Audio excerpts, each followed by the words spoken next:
आप सभी साथियों का स्वागत है आपके अपने YouTube channel star study centre में। तो आज से हम लोग यूपी पॉलिटेक्निक प्रवेश परीक्षा 2023 ग्रुप E1 बायोलॉजी का इम्पॉर्टेंट क्वेश्चंस का सीरीज स्टार्ट कर रहे हैं। इस कड़ी में हम लोग जब तक आवेदन पत्र नहीं आ जाते हैं, एप्लीकेशन फॉर्म नहीं आ जाते हैं, तब तक हम एक सीरीज लेकर के चलेंगे बायोलॉजी इम्पॉर्टेंट क्वेश्चंस का। और जैसे ही आपके एप्लीकेशंस स्टार्ट हो जाएंगे उसी डेट से एक बैच स्टार्ट किया जाएगा जिसका फीस 129 रुपये मात्र होगा। और उसमें आपको यह गारंटी रहेगा कि अगर आप उस बैच में पढ़ाए गए मटेरियल्स को, बताए गए बातों को अगर फॉलो कर लेते हैं तो आपको निश्चित एक सरकारी कॉलेज की प्राप्ति हो जाएगी। तो चलिए आज के इस क्लास को स्टार्ट करते हैं। भाई जो लोग चैनल पर नए होंगे वो लोग, ये यूट्यूब पर आप सभी लोग जानते हैं बिल्कुल मुफ्त में आपको पढ़ना रहता है, यहाँ पे आपका कुछ नहीं लगता। अगर आप एक सब्सक्राइब करते हैं वह भी फ्री है, लाइक करते हैं वह भी फ्री है। तो जो लोग नए हैं वो लोग चैनल को सब्सक्राइब कर लें और बेल आइकन को ऑल पर प्रेस कर लें, ताकि बाद में कुछ लोग कमेंट करके पूछते हैं कि क्लासेस की नोटिफिकेशंस नहीं मिलती हैं। तो चलिए बायोलॉजी इंपॉर्टेंट क्वेश्चंस का ये वीडियो नंबर 1 है, आपको प्लेलिस्ट मिल जाएगा और वहाँ प्लेलिस्ट में आपको एक सीरियल वाइज आपको यहाँ पर देखने को मिलेगा। चलिए पहला प्रश्न आप सभी के स्क्रीन पर आ चुका है। यहां पर पूछा गया है भारतीय भ्रूण विज्ञान के जनक हैं। 4 विकल्प है। इस प्रकार के प्रश्न 2022 की प्रवेश परीक्षा में पूछे जा चुके हैं, तो तैयारी करना आवश्यक हो जाता है। तो 4 विकल्प दिया गया है, प्रोफेसर राम उदार, BN प्रसाद, PM मेहरा और ऑप्शन डी है पंचानन माहेश्वरी। तो इस प्रश्न के लिए आप लोगों का जो राइट आंसर हो जाएगा क्या हो जाएगा, ऑप्शन डी करेक्ट हो जाएगा। प्रोफेसर P माहेश्वरी लिखा हो या प्रोफेसर पंचानन माहेश्वरी लिखा हो या फिर केवल P माहेश्वरी लिखा हो, तो वहां पर राइट आंसर आपका ऑप्शन डी हो जाएगा। भारतीय भ्रूण विज्ञान यानी फादर ऑफ इंडियन एम्ब्रायोलॉजी की बात करें तो पंचानन माहेश्वरी यहां पर राइट आंसर हो जाएगा। आइए चलते हैं नेक्स्ट क्वेश्चन पर। अगला प्रश्न स्क्रीन पर है, प्रश्न संख्या 2 है। नारियल का रेशे उत्पन्न करने वाला भाग है बाह्य फल भित्ति, अंतः फल भित्ति, मध्य फल भित्ति या फिर तना तथा पत्ती। इस प्रश्न के लिए जो राइट आंसर होगा क्या हो जाएगा, ऑप्शन सी करेक्ट हो जाएगा। नारियल का रेशे उत्पन्न करने वाला भाग कौन सा है, क्या है, मीजोकार्प है, मध्य फल भित्ति है। आप सभी लोग स्क्रीन पर नारियल के 3 भाग हैं और वो तीनों भाग आप सभी लोग देख पा रहे हैं। वहीं यदि नारियल की बात करें तो अंग्रेजी में इसको कोकोनट कह दिए और इसका जो बोटैनिकल नाम है, वानस्पतिक नाम है, कहीं पर पूछ ले तो क्या बताएंगे, कोकोस न्यूसीफेरा है। और कोकोस न्यूसीफेरा में जो रेशे उत्पन्न होते हैं, रेशे उत्पन्न करने वाले भाग होते हैं, वो क्या है, मीजोकार्प है। आएंगे अगले प्रश्न पर। तीसरा प्रश्न आप सभी के स्क्रीन पर आ चुका है। पुष्पीय पादप का कौन सा भाग अगुणित है, फ्लावरिंग प्लांट्स का कौन सा वह पार्ट है जो कि हैप्लॉइड है। तो कौन सा आंसर राइट हो जाएगा, जड़, पत्ती, नर युग्मक या फिर ये सभी। तो सभी के सभी पार्ट तो हैप्लॉइड यहाँ पर है नहीं, आपका ऑप्शन सी करेक्ट हो जाएगा। नर युग्मक मेल गैमीट आपका हैप्लॉइड स्ट्रक्चर है, अगुणित है। अगला प्रश्न स्क्रीन पर, चौथे नंबर का प्रश्न स्क्रीन पर, द्विसंकर टेस्ट क्रॉस का अनुपात है डाई हाइब्रिड टेस्ट क्रॉस का क्या रेशियो प्राप्त होता है, 3:1, 3:4:1 या फिर 9:3:3:1 या फिर ऑप्शन डी है 1:1:1:1। यहाँ पर जो राइट आंसर होगा आपका ऑप्शन सी करेक्ट हो जाएगा। 9:3:3:1 का अनुपात हमको डाई हाइब्रिड टेस्ट क्रॉस में देखने को मिलता है। अगला प्रश्न है, 5वां प्रश्न स्क्रीन पर है।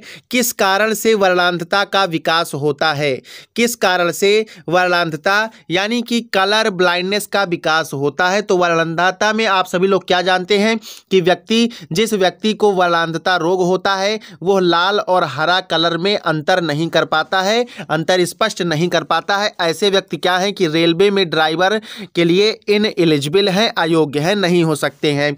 तो भैया अधिक सुरापान से विकल्प ए दिया गया है, तो ऐसा तो है नहीं कि कोई व्यक्ति बहुत ज़्यादा सुरापान का मतलब कि बहुत ज़्यादा शराब पी ले, बहुत ज़्यादा दारू पी ले तो उसको कलर ब्लाइंडनेस हो जाएगा। ये ऑप्शन आपका करेक्ट नहीं होगा। ऑप्शन बी आप सभी का करेक्ट होगा। आनुवंशिकी कारणों से व्यक्ति में वलांधता का विकास हो जाता है। ऑप्शन बी यहाँ पर आप सभी के लिए क्या हो जाएगा, राइट आंसर हो जाएगा। चलिए आएंगे अगले प्रश्न पर। अगला प्रश्न स्क्रीन पर है, आप सभी के 6वें नंबर का प्रश्न है, संदेशवाहक आरएनए का निर्माण होता है। देखिए यहीं पर आरएनए राइबो न्यूक्लिक एसिड, कई बार फुल फॉर्म पूछ लिया जाता है, तो आप सभी लोग जानते हैं कि कितना कितना यम आरएनए हो जाता है। ठीक है, यहाँ पर यम आरएनए हो जाता है, इसी तरह से टी आरएनए हो जाता है, इसी तरह से आर आरएनए राइबोसोमल आरएनए हो जाता है। तो यम आरएनए से क्या हो गया, यहाँ पर आपका संदेशवाहक मैसेंजर आरएनए हो गया, टी से क्या होगा, ट्रांसफर आरएनए हो गया, और आर से क्या होगा, राइबोसोमल आरएनए हो गया। तो यहाँ पर सिर्फ और सिर्फ पूछा क्या गया है, संदेशवाहक आरएनए, और इसका निर्माण केंद्रक में होता है, न्यूक्लियस में होता है। ऑप्शन यहाँ पर आपका ए राइट हो जाएगा। आएंगे अगले प्रश्न पर। 7वां प्रश्न आप सभी के स्क्रीन पर है, चिकनगुनिया विषाणु का वाहक कौन सा है?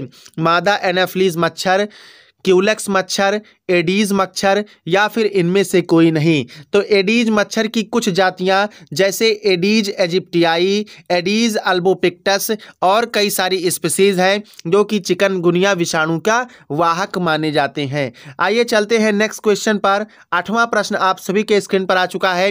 पूछा क्या गया है, शर्करा से अल्कोहल का उत्पादन कराने वाला कवक है, यानी हेल्पफुल कवक कौन सा है, फंगस कौन सा है? यहाँ पर ऑप्शन ए आप सभी लोग ईस्ट देख रहे हैं, और यही आपका क्या हो जाएगा, राइट आंसर हो जाएगा। शर्करा से अल्कोहल का उत्पादन कराने वाला कवक कौन सा है, ईस्ट है। आगे चलते हैं अगले प्रश्न पर। आगे देखिएगा 9वां प्रश्न स्क्रीन पर है, एंटीबायोटिक्स को मुख्यतया प्राप्त किया जाता है प्रतिजैविकों को, एंटी माने प्रति, बायोटिक माने जैविक, तो प्रतिजैविकों को मुख्य रूप से प्राप्त किया जाता है ब्लू ग्रीन एल्गी से, जीवाणुओं से, ब्रायोफाइटा से, या फिर विषाणुओं से। इस प्रश्न के लिए राइट आंसर हो जाएगा आपका ऑप्शन बी करेक्ट हो जाएगा। जीवाणुओं से प्रतिजैविकों को, या फिर इसी को अंग्रेजी में कहते हैं एंटीबायोटिक्स को, मेन रूप से प्राप्त किया जाता है। ठीक है, आइए चलते हैं अगले प्रश्न पर। 10वां प्रश्न आप सभी के स्क्रीन पर है, निम्नलिखित में से कौन सा एंजाइम डीएनए खंडों को जोड़ने का कार्य करता है? कौन सा वह एंजाइम है जो डीएनए खंडों को जोड़ने का कार्य करता है? लाइगेज, एंडोन्यूक्लिएज, एक्सोन्यूक्लिएज, या फिर काइटिनेज?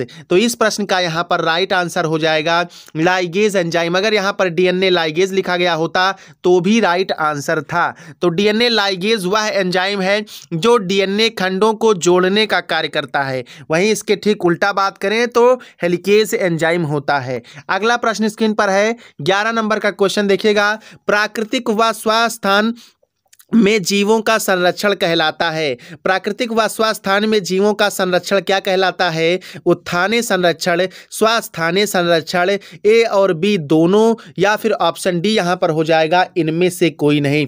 जो इस प्रकार का जो प्रश्न है आपके परीक्षा में पूछा गया है, और यहाँ पर राइट आंसर हो जाएगा ऑप्शन बी स्वस्थाने संरक्षण। ठीक है, इन सीटू कंजर्वेशन इसको कहते हैं इंग्लिश में। तो यहाँ पर अगर इन सीटू कंजर्वेशन लिखा होता तो वहाँ भी आपका राइट आंसर था। कई बार इंग्लिश और हिंदी के फेर में फंसा देते हैं एग्जामिनर हम सभी को, जिसमें हमको फंसना नहीं है, दोनों कॉन्सेप्ट्स को क्लियर करते हुए चलना है। साथ ही हिंदी जानिए, उसका अंग्रेजी भी रटते चलिए, याद करते चलिए। आप 2-3 बार बोलेंगे आपको वो याद होता चला जाएगा। चलिए आइए चलते हैं अगले प्रश्न पर। 12 नंबर का प्रश्न स्क्रीन पर आप सभी के बिल्कुल सीना तान करके, उत्तर प्रदेश का राज्य पक्षी है। जिस तरह से भारत का राष्ट्र पक्षी कौन सा है, राष्ट्रीय पक्षी कौन सा है, मोर है। ठीक है, पीकॉक है, आप सभी लोग जानते हैं। उसी तरह से उत्तर प्रदेश का राज्य पक्षी कौन सा है, कबूतर तथा खरगोश, सारस, कस्तूरी मृग, या फिर गौरैया? तो यहाँ पर जो राइट आंसर हो जाएगा ऑप्शन बी करेक्ट हो जाएगा, सारस। आप लोग स्क्रीन पर देख पा रहे हैं, इसको इंग्लिश में क्या कहते हैं, क्रेन कहते हैं, जबकि स्वान माने क्या होता है, हंस होता है। तो क्रेन क्या है, उत्तर प्रदेश का राज्य पक्षी है, स्टेट बर्ड है। आइए चलते हैं नेक्स्ट क्वेश्चन पर। 13 नंबर का प्रश्न स्क्रीन पर है, निम्न में से कौन सा राष्ट्रीय उद्यान उत्तर प्रदेश में स्थित है? अब राष्ट्रीय उद्यान पर प्रश्न हर साल 1 से 2 क्वेश्चन रहता ही रहता है। यहाँ देखिए उत्तर प्रदेश में कौन सा राष्ट्रीय उद्यान है? तो यहाँ पर देखिए घाना राष्ट्रीय उद्यान, घाना नेशनल पार्क, इसको केवलादेव घाना नेशनल पार्क भी कहते हैं। बहुत समय पहले भरतपुर पक्षी विहार के नाम से भी जाना जाता था। ऑप्शन बी है रणथंभौर राष्ट्रीय उद्यान, ऑप्शन सी है दुधवा राष्ट्रीय उद्यान, ऑप्शन डी है काजीरंगा राष्ट्रीय उद्यान या नेशनल पार्क कह लीजिए। यहाँ पर हम हिंदी माध्यम से प्रश्न लाए हैं, अतः हिंदी की टाइपिंग यहाँ की गई है। आप लोग यदि इंग्लिश का कमेंट करेंगे तो वह भी आपको प्रोवाइड करा दिया जाएगा। तो चलिए शुरू से उठाते हैं। पहला देखिए ऑप्शन ए है केवलादेव घाना राष्ट्रीय उद्यान लिखा हो या फिर घाना राष्ट्रीय उद्यान लिखा हो तो ये कहां पर पाया जाता है? ये भैया पाया जाता है राजस्थान में। उसी तरह से रणथंभौर राष्ट्रीय उद्यान याद कर लीजिए, तो यह भी कहां पाया जाता है? राजस्थान में पाया जाता है। जबकि दुधवा राष्ट्रीय उद्यान की बात करें तो ये कहां पाया गया? ये यूपी में पाया गया है। और काजीरंगा राष्ट्रीय उद्यान की बात करें तो यहाँ कहां पर पाया गया? असम में पाया गया। तो देखिए दुधवा राष्ट्रीय उद्यान ये विशेष रूप से कह सकते हैं कि टाइगर्स के लिए मशहूर है। यह भी प्रश्न पूछा गया कि काजीरंगा राष्ट्रीय उद्यान किसके लिए मशहूर है? तो ये वन ऑर्न्ड राइनो यानी कि एक सींग वाले गैंडे के लिए प्रसिद्ध है। चलिए आइए अगले प्रश्न पर। 14 नंबर का प्रश्न स्क्रीन पर है। टी लिम्फोसाइट्स का परिपक्वन होता है अस्थि मज्जा में, बोन मैरो में, लसीखा गांठों में या अंग्रेजी में लिम्फ नोड्स में कहा जाता है, थाइमस ग्रंथि या कह लीजिए थाइमस ग्लैंड में, या फिर ऑप्शन डी है इन सभी में। तो इसका ट्रिक आप सभी लोग समझिए। जब बी लिम्फोसाइट्स पूछे, क्या पूछे? बी लिम्फोसाइट्स पूछे तो यहाँ पर क्या राइट आंसर हो जाएगा? Bone marrow. बी से बी लिम्फोसाइट्स और बी से क्या होता है? बोन मैरो होता है। जब आपको यहाँ पर टी लिम्फोसाइट्स पूछे तो आप लोग यहाँ पर थाइमस ग्लैंड याद करेंगे। टी फॉर क्या होता है? थाइमस ग्लैंड होता है। तो इस तरह से आपका यहाँ पर प्रश्न का आंसर गलत नहीं होगा। तो टी लिम्फोसाइट्स का परिपक्वन कहाँ पर होगा? थाइमस ग्रंथि में होगा। ऑप्शन यहाँ पर सी करेक्ट हो जाएगा। आइए चलते हैं नेक्स्ट क्वेश्चन पर। 15 नंबर का प्रश्न आप सभी के स्क्रीन पर है। निम्न में से वसा में घुलनशील विटामिन है। ठीक है, विटामिनों को दो कैटेगरी में डिवाइड कर देते हैं। एक को वाटर सोल्यूबल विटामिन कह देते हैं और एक को फैट सोल्यूबल विटामिन कह देते हैं। तो वाटर सोल्यूबल विटामिन की यदि बात करें तो विटामिन बी का कॉम्प्लेक्स और विटामिन सी, और जबकि फैट सोल्यूबल विटामिन की बात करें तो vitamin A, D, E and के यानी कि एडक, और इसको आप कीड़ा कह करके भी याद कर सकते हैं, KEDA। तो इस पर देखिए इस हिसाब से राइट आंसर यहाँ क्या होगा? तो वसा में घुलनशील पूछा गया है, तो वसा में घुलनशील यानी कि फैट सोल्यूबल विटामिन। तो विटामिन सी तो आप सभी लोग जानते हैं कि वाटर सोल्यूबल विटामिन है। और यहाँ पर ऑप्शन डी है विटामिन डी, ऑप्शन बी है विटामिन डी। तो ये विटामिन डी क्या है? फैट सोल्यूबल विटामिन है। यहाँ पर मैंने आपको दिखाया। उसी तरह से विटामिन ऑप्शन सी देख रहे हैं, विटामिन ए लिखा गया है।